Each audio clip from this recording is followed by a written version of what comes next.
Hey guys, Kiwi here. Today I want to be talking about the character Nick from Fear the Walking Dead and his overall story arc. Possible spoilers for anything in the show leading up to the most recent episode, Season 2, Episode 8. So after watching Episode 8, a lot seemed to be thrown in the air, but a lot was also answered. We learned quite a bit more about Nick's past, including more on his previous girlfriend Gloria, along with the history and loss of his father. Fun fact, Gloria has actually been confirmed as our Patient Zero, the first actual zombie we see in the TV Walking Dead universe. But back on to Nick's father. So, ever since Nick was so defensive about Strand calling him Nicholas, I've had an urge to learn more about him for a while now. So this was a well-awaited answer for myself and many other fans included. So Nick felt like his dad didn't care about him or pay any attention to him. He wasn't there for him in such a way that made him feel empty without a father figure.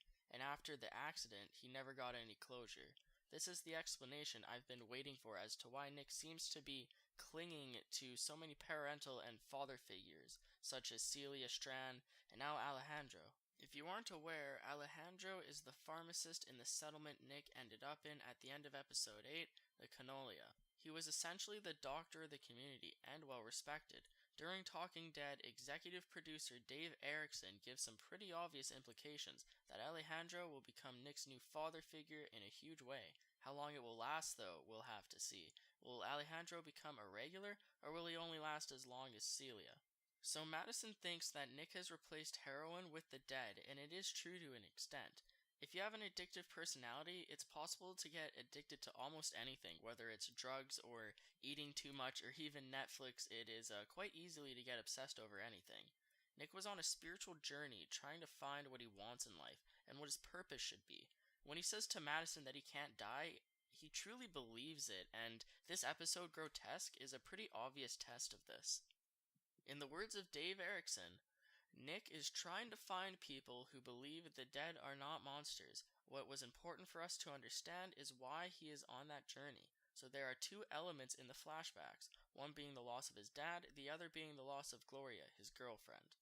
Then, he mentions again later in the Talking Dead episode, I think it parallels the story we're about to get into because in Alejandro, he's finding another father figure, which is something Nick tends to gravitate towards, whether it's Strand or Alejandro. And then there's Louisiana, who is the first girl we've seen Nick with who's age appropriate, so I think that could be interesting as we move forward.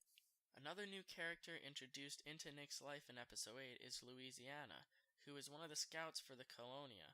The Colonia is a neighborhood essentially that grows up around a factory outside of Tijuana. The Colonia seems to be the perfect place Nick was looking for as far as people who think like-minded about the dead. I could definitely see him consuming their ways and trying to understand it or how to improve it. His main two influences will be Alejandro and Louisiana, who could possibly be his replacements for the loss of his father and Gloria. I can definitely see him building a strong relationship with both of them, and it would make sense as why they were introduced at the same time as the flashbacks were being shown about Nick. If he built a strong bond with these new characters, it would be completely devastating to lose them, which would almost be like losing his father and Gloria all over again. This entire possible character arc for Nick could completely change his outlook on people and the dead. And hopefully it smartens Nick up so he can stop acting like such a child and actually care about danger.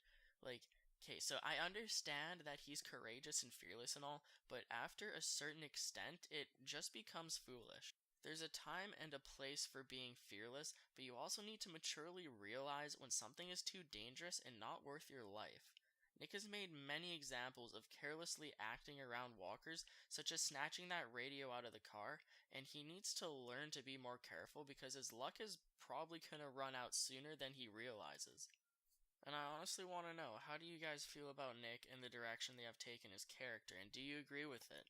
I really hope it has a big payoff that's worth it. Thank you guys so much for watching, and until next time, I will talk to you guys later. Peace out.